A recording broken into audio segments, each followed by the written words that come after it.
another video, and the second in the Flatlands video series thing, the reading of Flatland. Today I'm going to try a little bit of a mixture of soft-spoken and then also pure whisper. So I'm going to read the sort of first half in soft-spoken, and then I'm going to do the second half in a whisper. So let's get to it.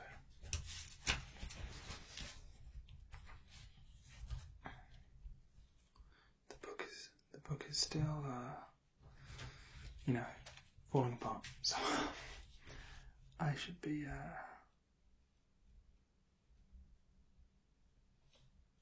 very careful. Okay. Part 1. This world. Be patient, for the world is broad and wide. Of the nature of Flatland. Is a subheading, or chapter 1 of part 1 of the nature of Flatland. I call our world Flatland not because we call it so, but to make its nature clear to you, my happy readers, who are privileged to live in space. Imagine a vast sheet of paper on which straight lines, triangles, squares, pentagons, hexagons, and other figures, instead of remaining fixed in their place, move freely about, on or in the surface, but without the power of rising above or sinking below it, very much like shadows. Only hard and with luminous edges, and you will then have a pretty correct notion of my country and countrymen. Alas, a few years ago I should have said my universe, but now my mind has been opened to a higher view of things. In such country you will perceive at once that it is impossible that there should be anything of what you call a solid kind. But I dare say you will suppose that we could at least distinguish by sight the triangles, squares, and other figures moving about as I have described them. On the contrary, we could see nothing of the kind, not at least so as to distinguish one figure from another. Nothing was visible, nor could be visible to us except straight lines, and the necessity of this I will speedily demonstrate. Place a penny on the middle of your table in space, and leaning over it, look down upon it. It will appear a circle, but now, drawing back to the edge of the table, gradually lower your eye, thus bringing yourself more and more into the condition of the inhabitants of Flatland.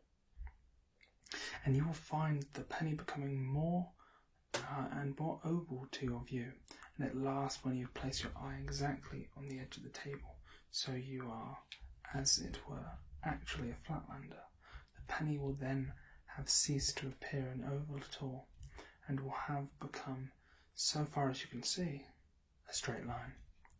The same thing happens if you were to treat in the same way a triangle or a square or any figure cut out of pasteboard. As soon as you look at it with your eye on the edge of the table, you will find that it ceases to appear to you a figure, and that it becomes in appearance a straight line.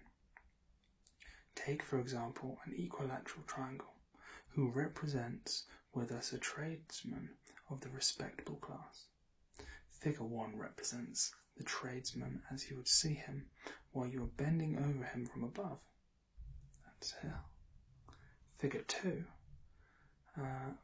and 3 represents the tradesman as you would see him if your eye were close to the level or all but on the level of the table, and if your eye was quite on the level of the table, and that is how we see him in Flatland, you would see nothing but a straight line.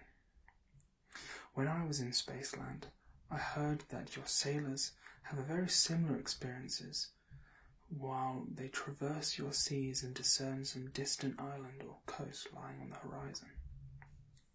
The far-off land may have bays, forelands, angles in and out to any number and extent, yet at a distance you see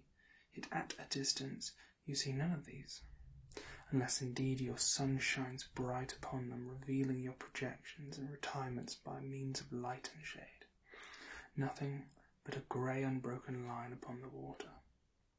Well, that is just what we see when one of our triangular or other acquaintances come towards us in Flatland, as there is neither sun with us, nor any light of such kind to make shadows. We have none of the helps to the sight that you have in Spaceland. If our friend comes closer to us, we see his line become larger, and if he leaves us, become smaller. But still, he looks like a straight line. He will be a triangle. Be he a triangle, square, pentagon, hexagon, circle, what you will. A straight line he looks, and nothing else. You may perhaps ask how under these disadvantageous circumstances we are able to distinguish our friends from one another. But the answer to this very natural question will become more fitly and easily given when I come to describe the inhabitants of Flatland. For the present, let me defer this subject and say a word or two about the climate and houses in our country. Of the climate and houses in Flatland. Chapter 2. As with you, so also with us, there are 4 points of the compass: north, south, east, and west. There being no sun, nor other heavenly bodies, it is impossible for us to determine the north in the usual way, but we have a method of our own. By a law of nature with us, there is a constant attraction to the south, and although in temperate climates this is very slight, so that even a woman in reasonable health can journey several furlongs northward without much difficulty, yet the hampering effect of the southward attraction is quite sufficient to serve as a compass in most parts of our earth. Moreover, the rain, which falls at stated intervals, coming always from the north, is an additional assistance, and in the towns we have the guidance of houses, which of course have their side walls running for the most part north and south, so that the roofs may keep the rain from the north. In the country, where there are no houses, the trunks of the tree serve as some sort of guide. Altogether, we have not so much difficulty as might be expected in determining our bearings. Yet in our more temperate regions, in which the southward attraction is hardly felt, walking sometimes in a perfectly desolate plain, where there have been no houses nor trees to guide me, I have been occasionally compelled to remain stationary for hours together, waiting till the rain came before my journey. On the weak and aged, and especially on delicate females, the force of attraction tells much more heavily than on the robust of the male sex, so that it is a point of breathing. If you meet a lady in the street, always give her the north side of the way. By no means an easy thing to do, always at short notice, when you are in a rude health and in climate where it is difficult to tell your north from your south. Windows there are none in our houses, for the light comes to us unlike in any of our homes and out of them, by day and night, equally at all times and in all places, whence we not know. It was in old age, with our learned men, an interest during an oft investigated question. What is the origin of light? And the solution of it has been repeatedly attempted, with no other result than to crowd our lunatic asylums with the would-be solvers. Hence, after fruitless attempts to suppress such investigations indirectly by making them liable to a heavy tax, the legislator in comparatively recent times absolutely prohibited them. I, alas, I alone in Flatland, know now only too well the true solution of this mysterious problem. But my knowledge cannot be made intelligible to a single one of my countrymen, and I am mocked at, I, the sole possessor of the truth of space and the theory of the introduction of light from the world of 3 dimensions, as if I were the maddest of the mad. But a truce to these painful digressions. Let me return to our houses.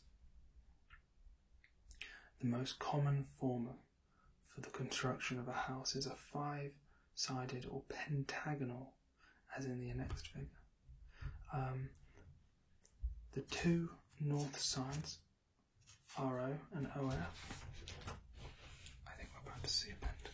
There we go. So RO constitute the roof, OF.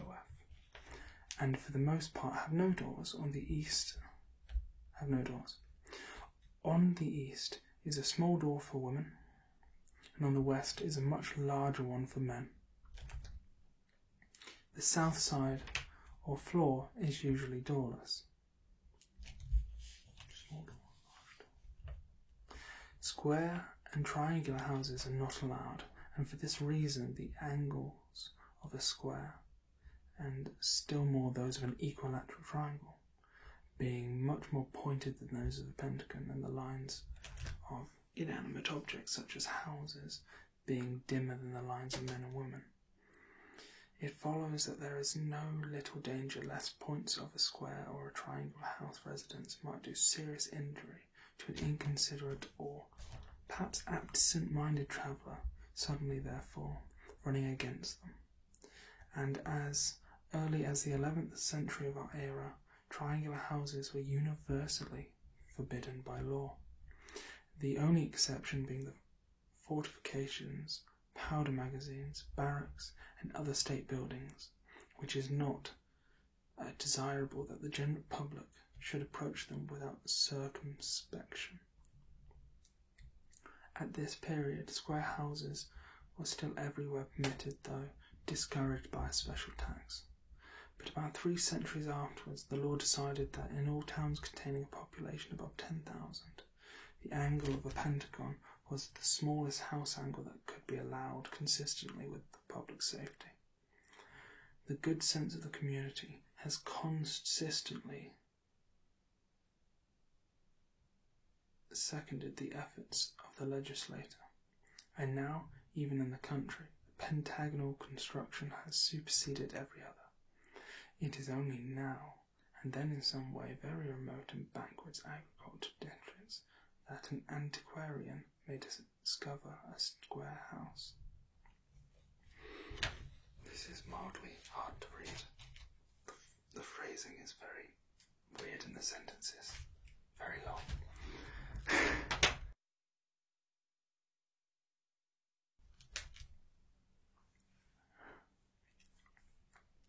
Chapter 3, concerning the inhabitants of Flatland. I think I'll switch to whispering now.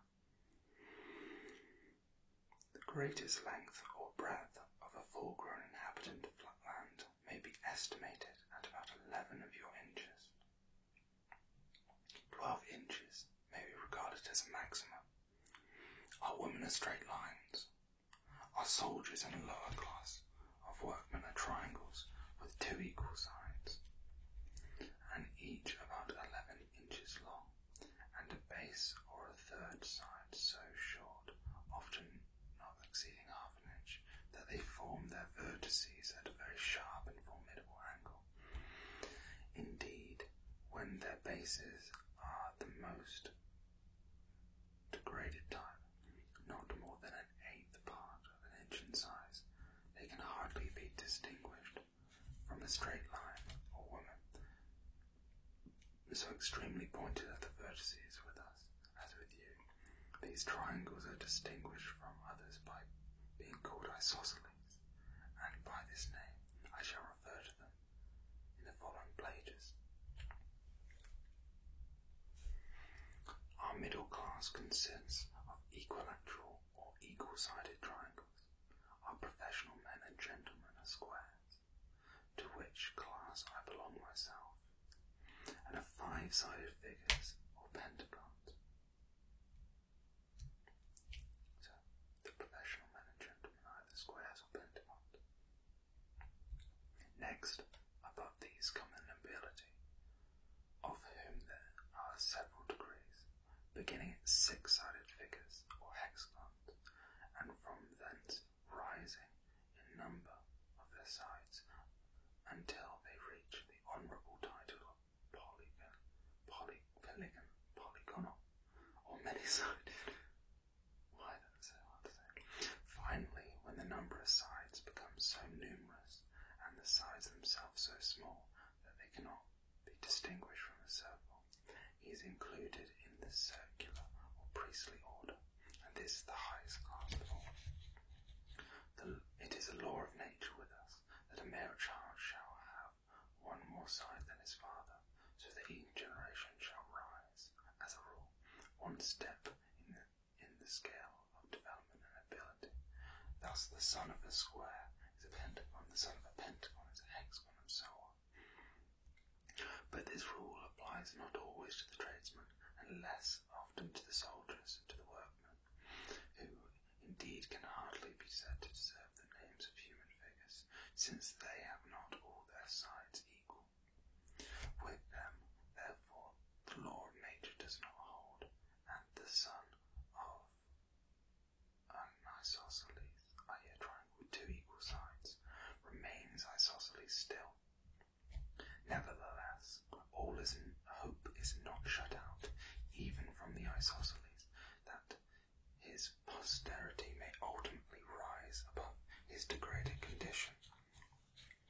For after a long series of military successes, or diligent and skilful labourers, it is generally found that the more intelligent among the artisan and soldier classes manifest a slight increase of their third side base and a shrinkage of the other two sides. Intermarriages arranged by the breeds between sons and daughters of these more intellectual members of the lower class generally result in offspring approximating still more to the type of an equal-sided triangle. Rarely, in proportion to the vast number of isosceles births, is a genuine and certifiable equal-sided triangle produced from isosceles. Parents. Such a birth requires its antecedents. Oh my god, I've never seen that word before. I should probably read more. Its antecedents, not only a series of carefully arranged intermarriages, but also a long continued exercise of frugality and self-control on the part of the would-be ancestors of the becoming equilateral, and a patient, systematic and continuous development of the isosceles intellect through many generations. The birth of a true isosceles triangle from isosceles parent is the subject of rejoicing in our countries for many furlongs around. After a strict examination conducted by the Sanitary and Social Board, the infant, if certified as regular, is with solemn ceremonial admitted into the class of equilaterals. He is then immediately taken from his proud yet sorrowing parents and adopted by some childless equilateral, who is bound by oath never to permit the child henceforth to enter his former home, or so much as to look upon his relations again, for fear lest the freshly developed organism may, by force of unconscious imitation, fall back again into his hereditary level. The occasional emergence of an equilateral from the ranks of his serf-born ancestors is welcomed, not only by the poor serfs themselves, as a gleam of light and hope shed upon the monotonous squalor of their existence, but also by the aristocracy at large. For all the higher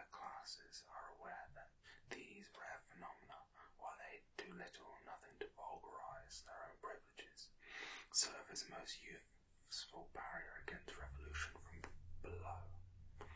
Had the acute angled rabble been all without absolutely destitute of hope and ambition, they might have found leaders in some of their many seditious outbreaks, so able as to render their superior numbers and strength too much even the wisdom of the circles. But a wise ordinance of nature has decreed that, in proportion as the working classes increase in intellect, knowledge, and all virtue, in that same proportion their acute angle, which makes them physically terrible, shall increase also and approximately to the comparatively harmless angle of an equilateral triangle. Thus, in the most brutal and formidable of the soldier class, creatures almost on a level with women in their lack of intelligence, that's a little bit mad, it is found that they wax in their mental ability necessary to employ their tremendous penetrating power to advantage, so do they wane in the power of penetration itself. Was that all one sentence? Oh no, that was two sentences. Good, maybe three. Okay.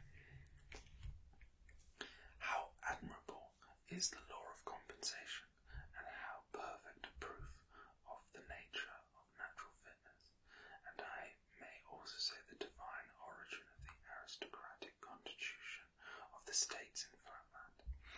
By a judicious use of this law of nature, the polygons and circles are almost always able to stifle sedation in its very cradle, taking advantage of the irrepressible and boundless hopefulness of the human mind. Art also comes to the aid of the law and order.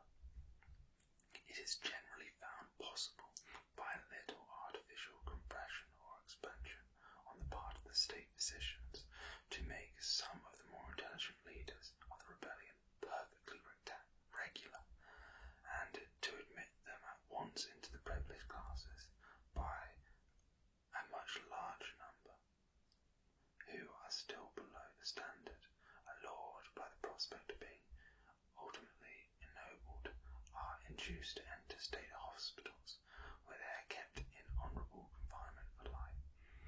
One or two alone of the more obstinate, foolish, and hopeless irregular are led to execution. Then the wretched rabble of isosceles, blameless and leaderless, are either transfixed without resistance by the small body of their brethren, whom the chief circle keeps in pay for emergencies of this kind, or else, more often, by the means of jealousy and suspicions skilfully fomented among them by the circular party, they are stirred to a mutual welfare, and perish by one another's angles. No less than 120 rebellions are recorded in our annuals, besides minor outbreaks numbered at 235. They have all ended thus. I think I'm gonna end the episode there. In the comments, tell me if you preferred whispered or soft-spoken. Soft-speaking, not spoken. I guess I have spoken. Anyway, tell me which one you liked more, either this or a little bit louder, a little bit less breathy. So just tell me what you enjoyed more. Thank you for watching, and I hope you enjoyed the video. And come back next week for the next few chapters. Thank you.